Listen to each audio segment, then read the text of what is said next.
নমস্কার বন্ধুরা, আমি সাথী আমার কিচেনের আবারও এক নতুন রেসিপিতে আপনাদের সকলকে স্বাগত জানাই। আজকের রেসিপিতে আমি বানিয়ে দেখাবো রসভরি চন্দ্রকান্তি পিঠে। একেবারে নতুন ধরনের একটি পিঠে রেসিপি আজকে আপনাদের সঙ্গে শেয়ার করব। এই লোভনীয় নতুন ধরনের পিঠেটা আপনারা বাড়িতে একবার বানিয়ে দেখুন। এই সহজ রেসিপিটি দেখে বানালে পিঠে একেবারে পারফেক্ট হবে, আর স্বাদও দেখবেন একেবারে মুখে লেগেই থাকবে। একবার খেলে মন ভরবে না, মনে হবে বারবার খাই, আর যাকে খাওয়াবেন আপনার প্রশংসা করতে বাধ্য হবে, আর রেসিপি জানতে চাইবে কেমনভাবে বানিয়েছেন। একেবারে নামমাত্র উপকরণে, হাতের কাছে থাকা খুবই কম উপকরণ দিয়ে ঝটপটে এইরকম একটি লোভনীয় পিঠে তৈরি করে ফেলতে পারেন। আসুন এই রেসিপিটি দেখে নিন। প্রথমে একটি কড়াইতে দিয়ে দিলাম কিছুটা জল। জলের মধ্যে প্রথমে দিচ্ছি একটি চা চামচের হাফ চামচ লবণ, আর সেই চামচের 1 চামচ দিয়ে দিচ্ছি চিনি, আর 1 চামচ লাগবে ঘি। দিয়ে জলটাকে ভালো করে একটুক্ষণ ফুটিয়ে নিচ্ছি। জল যখন এইরকম ফুটতে থাকবে তখন দিতে হবে এর মধ্যে ময়দা। ময়দা দিয়ে কিছুক্ষণ পর্যন্ত ময়দাটাকে ভালো করে রান্না করে নিচ্ছি। ময়দা দিয়ে এরকম একটুক্ষণ নাড়াচাড়া করবেন, দেখবেন খুব সুন্দর ময়দাটা জলের সঙ্গে মিশে গিয়ে একটা ডোতে পরিণত হয়ে যাবে এবং খুব সুন্দর ময়দাটা সেদ্ধ হয়ে যাবে। তার জন্য গ্যাসের আঁচটা একেবারে কমিয়ে রাখবেন, কারণ জলের মধ্যে ময়দা দেওয়ার সঙ্গে সঙ্গেই দেখবেন ময়দা একেবারে ডলা পাকাতে শুরু করবে। তাতে সঙ্গে সঙ্গে কিন্তু তুলবেন না, যেহেতু ময়দাটা একটু কাঁচা থেকে যেতে পারে। তার জন্য গ্যাসের আঁচটা একটুক্ষণ কমিয়ে কিছুক্ষণ এইভাবে নাড়তে নাড়তেই দেখবেন খুব সুন্দর ময়দা ডোটা সফট হয়ে যাবে। দেখুন ময়দা ডো হয়ে গেছে। এখন একটি থালার মধ্যে নামিয়ে নিচ্ছি, আর থালার মধ্যে আগে থেকে অল্প করে একটু ঘি ব্রাশ করে নেবেন। অল্প করে ঘি লাগিয়ে, না হলে হাতের মধ্যে অল্প করে ঘি মেখে নিয়ে এই ময়দার ডোটাকে খুব ভালো করে মেখে নিতে হবে। একেবারে মসৃণ গায়ের এইরকম একটা ডো বানাতে হবে। এই ডোটাকে এখন একটু পুরু করে রুটির মতন তৈরি করে নিচ্ছি। একটা গোল শেপ দিয়ে দিচ্ছি যাতে পিঠেগুলো বানাতে সুবিধে হয়। দেখুন এই রকম পুরু করে বানাতে হবে, একটু পুরু থাকলে পিঠেগুলো ভালো লাগবে। এখন সাইডগুলোকে কেটে বাদ দিয়ে দিচ্ছি। তারপরে মাঝখানে যে অংশটা আছে এখান থেকে একটু চৌকো চৌকো করে পিঠেগুলো বানিয়ে নিচ্ছি। এই সাইডগুলো যে কেটে নিলাম এইগুলোকে আবার আগের মতন একটু ভালো করে মেখে নিয়ে একটি গোল শেপের এরকম রুটি বানিয়ে ঠিক একইভাবে এইরকম স্কোয়ার শেপ দিয়ে পিঠেগুলো বানিয়ে ফেলতে পারেন। একই মাপের সমস্ত এরকম চৌকো চৌকো করে পিঠেগুলোকে কেটে নিচ্ছি।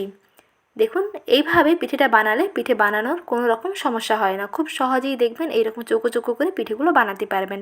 আর পিঠেগুলো যতটা মাপের হয়েছে এগুলো কিন্তু তেলে ভাজার পরে আরও অনেকটা ফুলকো হয়ে যাবে।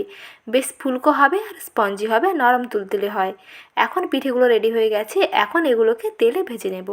তার জন্য দেখুন কড়াইতে কিছুটা তেল ভালো করে গরম করে নিয়েছি। তেল ভালো করে গরম করে নিয়ে তারপরে একটি একটি পিঠে তেলের উপরে দিয়ে দিচ্ছি। তারপরে গ্যাসের আঁচটা একেবারে কমিয়ে দিচ্ছি। গ্যাসের আঁচটা একটুক্ষণ কমিয়ে দিয়ে এইরকম একটুক্ষণ সময় নিয়ে পিঠেগুলোকে ভাজতে হবে। তাহলে দেখবেন এই পিঠেগুলো আগে থেকে বেশ ফুলকো হবে আর ভেতরটা একেবারে স্পঞ্জি হবে। এতে যে চিনির শিরাটা হবে, চিনির শিরাটা দেখবেন পিঠের মধ্যে খুব সুন্দর ভালোভাবে ঢুকে যাবে। তার জন্য পিঠেগুলোকে একটুক্ষণ সময় নিয়ে ভাজতে হবে। কিছুক্ষণ এইভাবে দেখুন ভাজতে ভাজতে পিঠেগুলো কতটা ফুলকো হয়ে গেছে। বেশ সুন্দর ফুলে টইটম্বুর হয়ে গেছে, আর কালারটাও দেখুন অল্প অল্প করে চেঞ্জ হতে শুরু করেছে। যেহেতু গ্যাসের আঁচটা একটু কমানো আছে তাই কালারটা চেঞ্জ হতে একটুক্ষণ সময় লাগবে। একটুক্ষণ সময় নিয়ে এরকম পিঠেগুলোকে ভেজে নিতে হবে, এতে কালারটাও খুব সুন্দর আসবে আর পিঠেগুলো বেশ ফুলকো হবে। পিঠেগুলোর কালার দেখুন খুব সুন্দর লালচে হয়ে গেছে। এখন এই পর্যায়ে পিঠেগুলোকে তেল থেকে তুলে নিতে হবে, আর পিঠেগুলোকে তেল থেকে তুলে নিয়ে চিনির শিরায় দিতে হবে। তার জন্য একটা চিনির শিরা রেডি করে নিচ্ছি। কড়াইতে দিয়ে দিলাম 1 কাপ চিনি, আর যেই কাপের মাপ করে চিনিটা নিলাম সেই কাপে 1.5 কাপ জল দিতে হবে। এই মেজারমেন্ট করে চিনি শিরা তৈরি করতে হবে, তাহলে শিরা একেবারে পারফেক্ট হবে।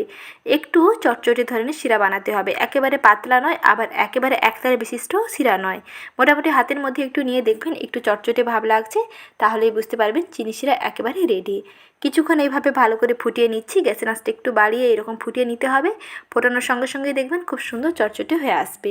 হাতের মধ্যে নিয়ে একটু দেখে নেবেন, একটু চেক করে নেবেন, একটু চটচটে তেলের মতন চিপচিপে লাগছে, তাহলেই বুঝতে পারবেন চিনি শিরা হয়ে গেছে। এই চিনি শিরার মধ্যে 2টো এলাচকে একটু থেতো করে দিয়ে দিলাম, এতে ফ্লেভারটা খুবই ভালো লাগবে। তারপরে তেলে ভেজে নেওয়া তেল ঝরানো পিঠাগুলোকে শিরার মধ্যে দিয়ে 1 থেকে 1.5 মিনিট সময় নিয়ে একটুক্ষণ ফুটিয়ে নিচ্ছি। এতে শিরাটা দেখবেন খুব ভালোভাবে ঢুকে যাবে। 1 মিনিটের বেশি কিন্তু ফোটাবেন না, তাতে চিনির শিরাটা একেবারে টেনে শুকনো হয়ে যাবে আর পিঠের মধ্যে শিরাটা ভালোভাবে ঢুকবে না। পিঠের দেখুন এইরকম যখন শিরাটা আছে সেই পর্যায়ে গ্যাসের আঁচটা বন্ধ করে দেবেন। এইরকম শিরা থাকবে, সেই পর্যায়ে গ্যাসের আঁচটা বন্ধ করে দিলে শিরাটা দেখবেন পিঠের মধ্যে খুব ভালোভাবে ঢুকে যাবে। এখন এটি ঢাকনা দিয়ে ঢেকে রেখে দিচ্ছি প্রায় আধা ঘন্টার জন্য। 30 মিনিটস একটু ঢাকনা দিয়ে ঢেকে রেখে দেবেন, দেখবেন যে বাদবাকি শিরাটা আছে পিঠের মধ্যে খুব ভালোভাবে ঢুকে যাবে। পিঠের ওপরটাও খেতে সুন্দর লাগবে আর ভেতরটা একেবারে রসে টইটম্বুর হবে। এইভাবেই তৈরি করে ফেলতে পারেন লোভনীয় ময়দার রসভরি চন্দ্রকান্তি পিঠে। একেবারে নতুন ধরনের একটি পিঠে রেসিপি শেয়ার করলাম। রেসিপিটি কেমন লাগলো অবশ্যই জানাবেন আর বাড়িতে একবার হলো ট্রাই করে দেখুন, খেতে দারুণ লাগবে। প্রতিদিন এইরকম নতুন নতুন রেসিপি পেতে চ্যানেলটিকে সাবস্ক্রাইব করে রাখবেন, সঙ্গে লাইক শেয়ার করার অনুরোধ থাকলো। ভালো থাকবেন, শীঘ্রই হাজির হচ্ছি নতুন রেসিপি নিয়ে। ধন্যবাদ।